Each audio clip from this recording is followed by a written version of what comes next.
The gray streaks began to turn to pinpricks of light, and a massive gray shape in the distance. As she watched, the titanic form of Therampali Station resolved into her vision. She never thought she'd be seeing it again this soon. Vicky hefted her bag on her shoulder, feeling the star of Terra bouncing against her uniform as she moved. It was very odd the way people had reacted to her the last few days. Most seemed in complete awe of her. Some called out to her by name. She had given polite nods, but she felt odd regardless. Most times when she was among the rank and file, no one even glanced her way besides the men who thought she was attractive and, well, the women too. She just wasn't used to being this. As she made her way through the transport, the other crew and servicemen parted for her like a wave. It got quiet when she grew near. Some people had even taken pictures of her as she passed.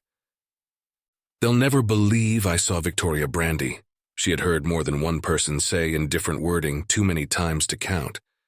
She had been taken on board 2 different ships, first the Secretary, then the Drake, and both times she had immediately been requested to report to the captain's quarters, where praise had been heaped on her without end. It was getting old, fast, and extremely uncomfortable. She wasn't a glory hound. If she was, she wouldn't have volunteered to fly a drone cutter in the first place. God alone knows how many of her flight instructors wanted her in a fighter, and she had lost count of the number of times she had been told that she was hurting her own career. She had been fine with that, especially once she had met Jess and Kukat. For the 6th time that day, she felt the soul-crushing want to see her crew again, and she wondered how they were coping with this change. Both of them had been given battlefield commissions. Both of them were serving as sensor operators. She had been given her own promotion, and she hated the weight of it. She came to the door and waited, not wanting to even see the station. Most definitely, she did not want to turn around and catch anyone else fawning over her. She had had more than enough of that as well. She stood there and drifted in her own mind, remembering clutching on to Jess before boarding her transport, how Kukat had made a soft sound in her throat and how Jess had broken down into tears. What she remembered more than anything was how everyone had just been standing there, watching them.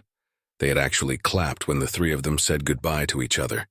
Vicky, Jess, and Kukat, where once they were almost inseparable, were now going to be light years apart. She felt like crying all over again. For 2 years she had turned down promotions until this one had been forced on her, but there was nothing she could do about it now. She heard an automated voice and braced herself for the bone-vibrating chill of passing through the shield wall of the station, but it never came. For the first time, she looked around, then glanced to the side, looking back at the viewport. Therampali's shields that had been raised for as long as the station itself had actually existed, were down. Something about that in and of itself felt completely alien to her. But then she faced forwards again. All she asked for right now was to report to the station and not to have a big deal thrown about her arrival. When the doors opened, she knew she should have seen it coming. Flashes bombarded her from every angle even as the ramp was being lowered. Cameras were pointed her way. Bright lights were shining on her from recorders, from journalists and reporters being held back by an armed security detail. She wanted to crawl away from the lights, but she merely began walking down the ramp. She was so blinded by the lights she almost ran into the man waiting for her at the end of it. She recovered just before she barged headlong into him. In fact, the only thing that stopped her was seeing the Vice Admiral stripes on his shoulder and the shadow of him cast by the lights. "Commander Brandy," the Vice Admiral said, leaning close over calls for her name. "Welcome to Therampali." She let her bag fall and saluted, knowing this song and dance far too well at this point from having been subjected to it so many times. "Permission to come aboard." "Granted," he said, then he leaned down and picked up her bag before she could. "I am Vice Admiral Reynolds, second in command of Therampali." He motioned towards a distant hangar door, then began walking, and Vicky immediately started keeping stride with him. She noticed he was leading her away from the cameras. "How was the trip from the front?" he asked politely. "It went well," she replied, keeping her eyes a bit to the ground. Once again the whispers, the looks. Reynolds didn't reply. In fact, suddenly Victoria found herself keeping a brisker pace through the hangar with him. She heard several calls to make a hole to give them room to move through, and when the doors opened to the station proper, Victoria didn't look up. She missed the zero-G cockpit of the Thumper. She missed the quiet of her own thoughts when she was not on it. Subconsciously, she followed the Admiral's stride, not even noticing a slight gravity change that marked a different hull she was now in. She followed the Admiral's pace through a turn, then suddenly she realized that the whispers had stopped. She looked up to find herself and the Admiral walking through an empty passage. Her shoulders almost instantly deflated, and for a moment she carried on walking, even though Reynolds had stopped. She looked back at him and was surprised to see the look of compassion on his face, and caught her bag as he tossed it to her. "It's a lot, isn't it?" he said, putting his hands on his hips and looking at her as she shouldered her pack. She only nodded in reply. She didn't know what to say. She didn't even know if it was okay to talk, if she was okay to talk. A rush of emotions ran at her all at once. She had barely been alone for 6 days. Reynolds waited for a few moments, then he nodded to her. She almost deflated at that moment, her shoulders sagging, and she let the weight of the last week show. She finally looked at him, and his grin was genuine. "Welcome to being a hero of the Terran Front, Commander." "With all due respect, sir, the cameras are a bit much," she said, and he laughed. "Well, don't worry about that garbage from here on out. Part of having your face on every broadcast in the last week means that you get the special treatment," he said, and he motioned to the stencil on the wall. The markings of United Earth Service number 55203 were fresh and maintained, the ship name that had become part of Therampali underneath, the Annapolis. This section of Therampali was emptied out 2 days ago. The crew of the Lexington was sent shipside, so you've got most of it to yourself. Your quarters are down there. He pointed to the end of the hall. "Open door to the left. The quarrel is going to be here in a few days." He put his hand back on his hip and looked to her. "Officially, as of now, you are on administrative leave for 3 days. I heard you were cooped up in a medical ward since the Battle of the Sands." Vicky raised an eyebrow. "The Battle of the Sands?" Reynolds shrugged his shoulders.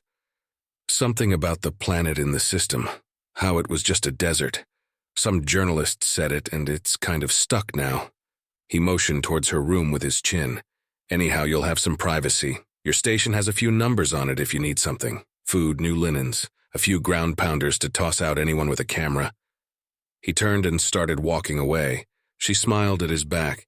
"Thank you," she called out, but he only raised a hand and gave a slight wave. She turned, and for the first time since her crew had left the medical ward of the Barrowmore, she heard the quiet. The only sound was a pleasant hum of the power conduits. Compared to the noise, the whispers, and the looks, the silence was a godsend. She turned and headed back towards her temporary quarters. As she stepped through the door, she was greeted by soft earth tones. The stark white of the passageway was a distinct and almost jarring comparison. The walls were a warm beige, the room spacious, more spacious than her old quarters on the Velicor by a half. The bed was large, the sheets and pillowcase beige like the walls, while a thick comforter was a dark brown. She immediately saw the panel by the desk, almost laid out in dark brown. She was reminded of an old adage she had heard, "Rank has its privileges." Well, she didn't know what to do with all of this privilege. As she stepped through the door, she touched the panel on the wall, closing the old model sliding door with a button. She came to a stark realization that this was actually crew quarters, not even officer quarters.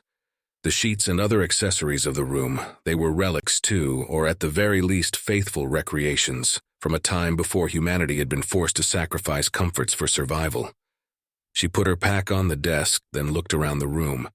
She walked up to the bed, unbuttoning her uniform top. She could never remember having a bed this size. She saw a wall hanger and hung up her top, then she sat down on the bed. A few moments later, she was under the thick comforter, fast asleep. When she woke up, her eyes flew open and she threw herself out of the bed. She grabbed her shoes and began shoving them on her feet when suddenly she remembered that right now, she didn't have any place to be. She let her shoes go back to their place on the floor. For a moment, she just stared at the walls of the room. Then, without another word, she reached over to a panel beside the bed and tapped the light control, then slowly lowered the light level. Seconds later, her head hit the pillow and she stared at the darkness over her. The last thoughts before sleep took her again were of Jess and Kukat, and drifting in 0G, somewhere between the stars. 10 jumps away, another person who shared her last name, eyes, and hair stood at stock-still attention. Vince Brandy didn't know why the ghouls had been assigned this honor guard detail, but at least it came with cake. After seeing the Baraki, he was shocked it wasn't carrot cake. Seriously, they looked just like rabbits. 5-foot-tall, hippity-hoppity rabbits with longer fingers on the paws and little thumbs. The field marshal had all of the ship orders, probably because they had nothing better to do, on display in front of the shuttle. When the Baraki leader got off of it, he had nearly broken military bearing. Sure, the Chua looked like smart geckos, but if you put a picture of a gecko and a Chua side by side, you'd notice immediate differences. The Turanika looked like really big flamingos when you got right down to it, and from what he'd seen of the HFY, they looked like a cross between an eagle and a big cat, like something Janet had called a griffin if you made one look really smart. The Baraki, though, they were just straight-up rabbits. Their nose even did the little thing that made it wrinkle. They stood like rabbits, used their front legs to brace them. Oh, hell, did he just see one hopping. Very quickly, Baraki order was becoming bunny order in his mind. As Simmons and their leader exchanged greetings, the Baraki's ears perked up and then flattened again, and Brandy pursed his lips. The two began moving through the honor guard, heading towards the bridge. Brandy remained at attention, even as other large, long-eared Baraki came out of the shuttle and quite literally hopped after their leader. It seemed like it took a year for them all to clear out, even longer for the call for dismissal, and as Brandy relaxed his shoulders, he looked to his left to Jessup. "Okay, tell me you Dude, they're rabbits," Jessup said, looking side-eyed at him. "Like, just flat-out rabbits?" Brandy furrowed his brow. "Like, the Chua." "They look like geckos, I know, but these guys are just straight-up rabbits. It's uncanny." Jessup shook his head. "I damn near did a double take. They might look like rabbits, but I'll tell you this. Their sensor and communication systems are no joke."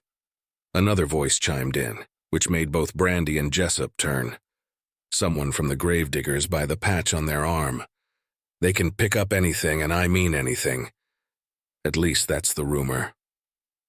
"Sure you're not talking about the ears?" Brandy said, and the two men grinned at him. "Well, considering the ears, I guess it's no surprise they found out about the Turinica before us." The Gravedigger said, "Although if they were to be Wait. What about the Turinica?" Brandy interrupted the Gravedigger. "We haven't heard anything." The Gravedigger raised his eyebrow and then he smirked. "Civil War.